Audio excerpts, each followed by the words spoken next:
to the Mango Effect podcast, where every week we talk about the path to living a limitless life and having the freedom to do it your way. No topics are off limits. We get into the practical, the hypothetical, and the downright juicy stuff. I'm Mindy Rosser, your host and lifestyle cheerleader, and I'm here today to talk about how to go charge yourself when your battery is running low. Okay, so have you ever experienced a number of challenges all around the same time, and you feel like you just couldn't catch a break? It reminds me of that saying, when it rains, it pours. When it comes to coping and even thriving through difficulties in our lives, relationships, and our careers, it's really important to know how to go charge yourself. When I think about where this concept came from, it was actually, I think if I'm remembering correctly, it was my 6-year-old who coined the phrase. So I was trying to describe to him, like, okay, mommy is like a battery. It's like a battery on your tablet. When mommy has a full charge, she can go for a very long time. But when that battery gets low, she has to recharge. And he responded, he's like, well, go charge yourself. It was so funny. Like, yeah, I guess so. I thought that should be on a t-shirt. You know, you can see it, right? Go charge yourself, and like this little blinking battery on the t-shirt. So it is one of my favorite phrases when I feel like, oh, wow, there's just a lot of stuff going on. And this happens to all of us. I don't care how perfect or fairy tale your life is.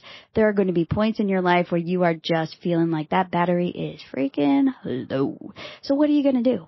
You know, I'm going to share a little bit of just my personal journey, because I like to share my stories here. And you can kind of hear, like, okay, yeah, Mindy, I understand why you're talking about this today and the importance of charging yourself. So I come from a family where we have had a lot of mental illness and a lot of mental health challenges. I mentioned it a bit last week as well. And this is something that tends to go unnoticed. So there are certain points, for those of you who are familiar or have a friend or family member that has struggled with mental illness, a lot of times it's not consistent. I mean, it depends on the illness, but a lot of times it is kind of in waves. Like there'll be a time where it's like, whoa, like you are just literally trying to make it through the day, sometimes like through the hour, through the minute. And other times it feels like you forget about it. You completely forget about it. And you can go very long periods of time without it really being a problem, and it's being managed well and everybody's hunky-dory. This is definitely the case. I come from a family. My mom, she would not mind me saying this. She has been diagnosed with bipolar 1. I've talked about my partner, also diagnosed bipolar 1, rapid cycling. And so for me, bipolar is very familiar.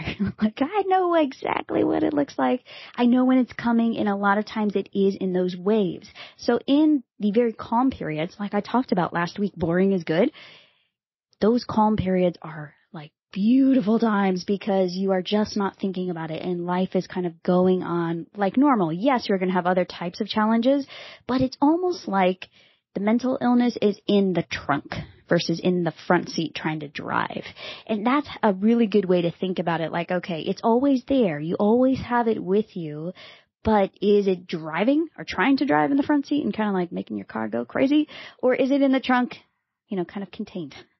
And when you are going through times when it's jumping into the front seat, it can be very challenging. And also when you have multiple people living under the same roof that have their own unique challenges, and they could be each having their own issues at certain times and kind of pinging off each other. So this is very tricky. One of our kiddos has, you know, been having some challenges. We've noticed some things have been going on. Triggers, you know, like bullying at school, just mood dysregulation, things along those lines. So yeah, we are seeking out treatment. We are, you know, going down that path.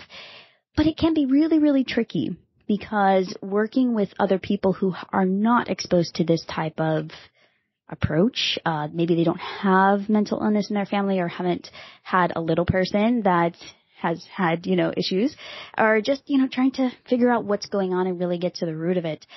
So it has been tricky trying to communicate with some of our friends and such. And they're like, well, just send the kid to school. Like, well, it's not really working like that. You know, you just don't really understand. And it can be very difficult because you feel as parents, and my partner and I going through this together, it can be very, very tricky to figure out how to communicate what's going on. There's also this sense of Am I a good parent? Am I just a bad parent? That comes up. There's a lot of guilt, a lot of sadness, a lot of mixed emotions, while also trying to manage, the different mood ups and downs and all arounds, and you never know what's coming next. So it is tricky. And also trying to talk with the schools, and also, trying to communicate what's going on to the pediatrician, and being sent to the first specialist, and having that first intake appointment. It's a lot, right? And during these times, like especially like for our family right now, I feel like it's really important to stay grounded. And I am reminded again and again, Mindy, you've got to go charge yourself.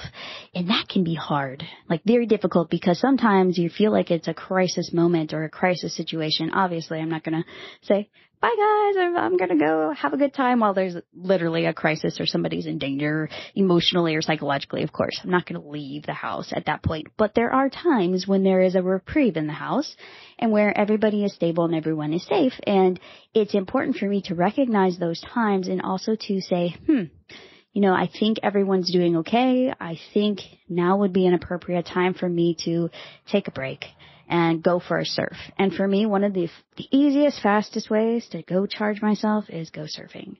And whatever that is for you, it's like figure out what that is. I think for a lot of people, especially if you're working from home, which I do, I've talked about it.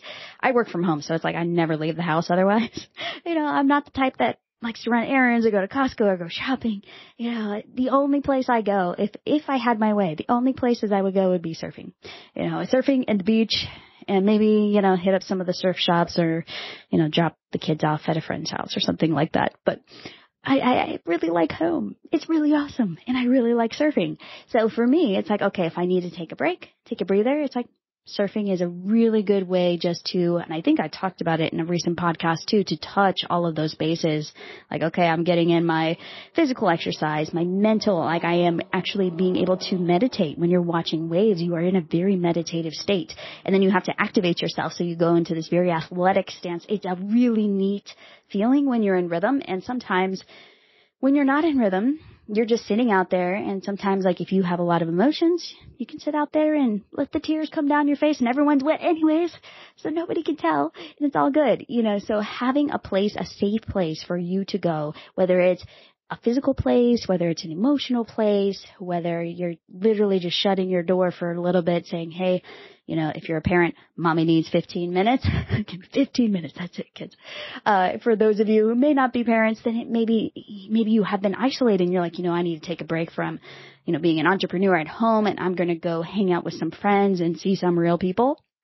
Everybody's different in what you need to recharge, but you have to have something, and you have to have, I actually had to sit down and make a list of the things that recharge me, because as somebody who sometimes steps into a caregiver role, not always in that role, and I think there's a big misconception around that, where it's like, oh, wow, you have mental illness in your family. How are you doing as a caregiver? And I'm like, well, I don't really wear that hat a lot. It's, very sporadic at times, and sometimes it's full on. So I could go from just being in a typical relationship, typical parenting, to like, oh, yep, we're in a crisis situation here in an instant, and I have to be prepared for that. So how do I prepare myself for that? It's about charging myself in. It's before you get low, and that is the key. Because what I have learned over time is that when I try to push through, when I think, I can just do another, for my kids joke about it, oh, just write another profile, just write another LinkedIn profile. Like, a profile takes a lot of energy, but when I try to add, try to do 2 profiles in a day or something like that for me, or something that is like too many projects at work, that runs me dry. So I have to know what my limits are, and I actually have to set very specific boundaries to ensure that I always have bandwidth, and that is key. Always have a little bit left in the tank, especially if there are any factors in your life. It doesn't have to be mental illness like what I'm talking about today, but any factors that are unpredictable. Like when you have just that little bit of bandwidth. For example, if you are in a business and you are pivoting your business, you've heard me talk about a lot of changes I've made to my business. When you are in those certain situations, if you are pedal to the metal all the time and there is no breathing room, like if you don't make this launch, then your family doesn't eat, that can be very, very stressful. And are you thinking about the risks? Are you thinking about how full your battery is? And your battery could be applied not just to your own energy, but also to your financial well-being. Like, how is your financial battery feeling? How are you feeling in your relationships? Think about your battery in those areas. I almost kind of picture a battery for all of the 12 categories of my life, which if you've heard me talk about it, I've talked about it a little bit. There's a program, it's called Lifebook, and there are 12 different categories. And that actually helps me understand, okay, my battery may be like fully charged, like finances are great, we're doing good. But I put in a lot of time at work and my family is suffering a little bit, so I should probably charge up that battery. So you're kind of looking at your different areas of life thinking, okay, here's my overall battery and all the little sensors kind of leading up to that, all the other little indicators, and what can I do to ensure that I always just have a little bit left in the tank in my life? That is magical. Always have a little bit in the tank. And when you have to tap into those resources, sometimes you do have to run that battery all the way down. Like you are just literally going to collapse at the end. And you realize like, okay, this is what's going to happen. I'm going to run that battery all the way down and collapse. And it is what it is. And sometimes you do have to accept that. But if you can help it, if you can charge up before those events, charge up before those things, that can be really helpful. And as somebody who has also struggled with long COVID, that is something I had to learn because I always had, before long COVID, I always had like these unlimited energy bursts, like always, like it didn't matter what I had to do. I felt like I was like the Energizer Bunny. I never ran out of energy, ever. That's how it felt. And once long COVID hit, I realized I had a limited amount of energy some days, and some days it was normal. Some days I had just tons of energy. Some weeks were normal. I had lots of energy. So it's something that I feel like over the past few years I've learned, okay, this whole concept of charging myself up, making sure I have adequate downtime. It's okay sometimes to have more than adequate downtime. Sometimes I literally will make some changes to my week that I know, okay, this is going to be a lighter week in this one area because there's some unpredictable things over here that I need to make sure I don't overdo it. And trying to really strive for success, I think there's this concept in our culture where we are driven to just, whatever success is to you, we all have somebody that we look up to and like, oh wow, they're successful. And we almost idolize people sometimes who look successful in some way, especially in those ways where we might be struggling. Like I look at parents. For me, I feel like I'm not the greatest parent. Like I am not super mom. Like I don't see myself in that way. But I look at some of these moms and they're like involved in all of the kids' activities. They're like driving them to soccer practice. They have kids in like multiple sports and somehow they're able to make it to all of their practices on time. They're also able to handle all the parent-teacher conferences, manage the homework. And I just am in awe of these super parents. And I'm like, most of my parents or my kids' friends, they don't even know who I am because my husband is the stay-at-home dad. So they see him all the time, but they never see me, which is so odd, at least where we live. Not as many stay-at-home dads and a lot of moms that are pretty involved. So it can be kind of funny, to kind of jump into a parenting role or fill in for my partner when he's busy. So it's interesting. And I feel like we all feel like we're falling short in some areas, and that's okay. It's totally okay. You don't have to be the super fill in the blank. Whatever. It's not about like success. And I've really been thinking a lot about that and just on this concept of charging yourself. How are you charging yourself? Like, why are you charging yourself too? I think sometimes it's not just, okay, here's some really cool ways. I made a list, like Mindy said, of, 3 to 5 ways where I can recharge myself if I'm feeling drained. But it's also why are you charging yourself? Like, why are you doing that? Why are you pushing yourself in your business? Why are you trying to climb the corporate ranks, corporate ladder, whatever that's called? Why are you trying to improve somebody's life? Why are you getting into a relationship? Why are you trying to make yours better? Why? Because when you know why you're doing what you're doing, when you know the intention and the motivation for it, it also helps you get clarity. And it also helps you know the practical stuff about how to recharge when you know why you're doing it. For example, in my business, I've made changes. I've talked about them here. This week, part of that change was shutting down on my monthly membership.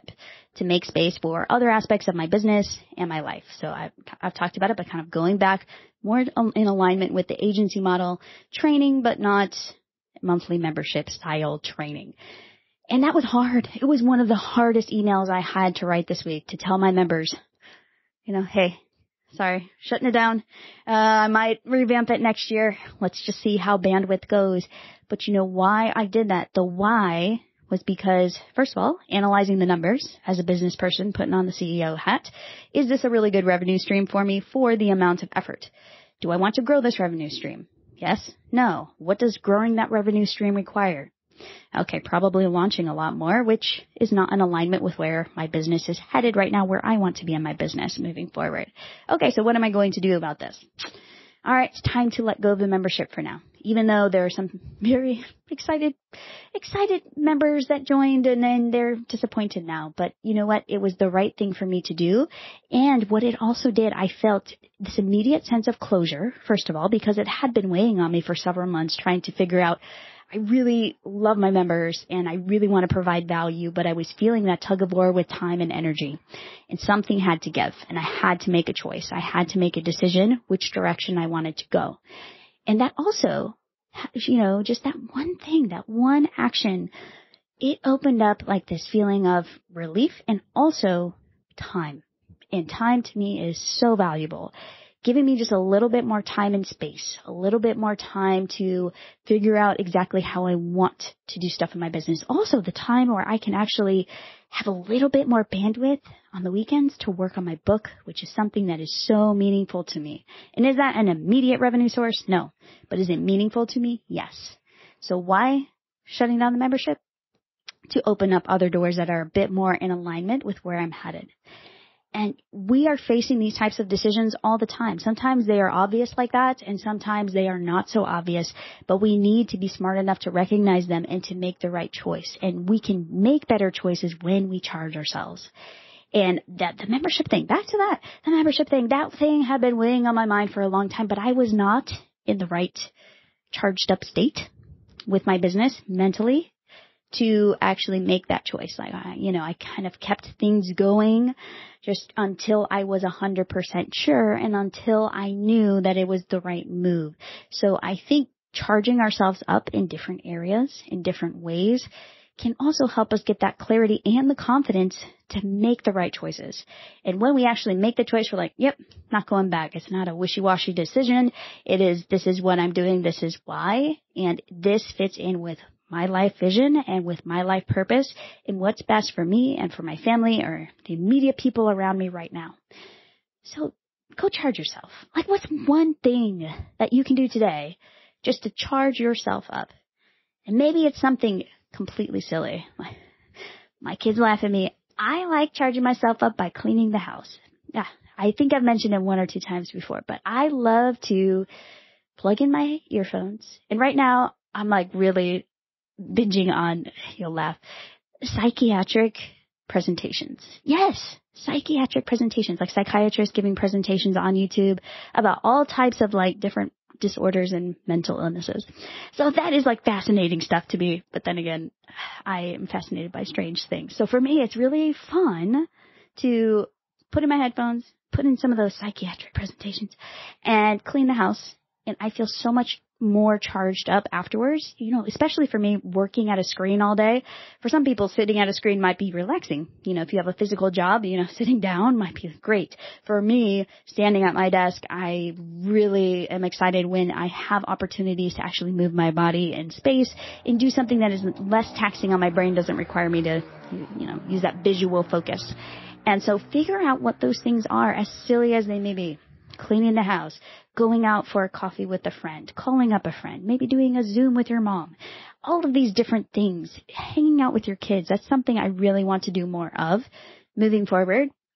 As a family, like parenting has definitely come to the forefront for me right now. And there's kind of challenging on some aspects, but there are so many opportunities that the challenges have brought up that I think, wow, this is an opportunity for my kids to just have an epic childhood and to get the support that they need, and for us to grow closer as a family. There's always that silver lining to the clouds. And so for me, I'm thinking about parenting a lot lately. I have really wanted to figure out how to bring our family together and help everyone feel more supported. So how are you going to charge yourself up this week? Go charge yourself. What are some of your favorite ways to recharge? I would love to know. I'm always looking for ideas, and I have tried a lot of different ways to recharge, and some of them work, some of them don't, but I'd love to hear what yours are. And do you have any people in your corner who can remind you to go charge yourself when you need it? My partner is great about this. Like, he knows. One of the ways that he helps me recharge too, like especially, this past few weeks have been different and challenging. And he has come up, sometimes he'll just come up behind me and he'll just literally just start kind of rubbing my traps or my shoulders, just because I hold all my tension up there. It's like, back of my neck, traps and like lats too. So he'll just come in, just spend 2 minutes just like trying to get the knots out of my back. I'm like, thank you. That's amazing. And it's just a very quick recharge, and it's a way that he's showing that he loves me, that he cares, and that he knows that'll make me feel better. And how can you do that for somebody else too? If you're seeing somebody in your sphere, a friend, a family member, coworker, colleague, whoever, and you can tell that they're struggling, what's one way that you can help them charge themselves up? Whether that's doing something nice for them or just mentioning it, just asking. Sometimes just asking how somebody is doing is the most beautiful gift you can give someone, just holding that space for them so they can talk about it if they want to. Some people don't like to, but just acknowledging that something is there, or that you just want them to know that you care.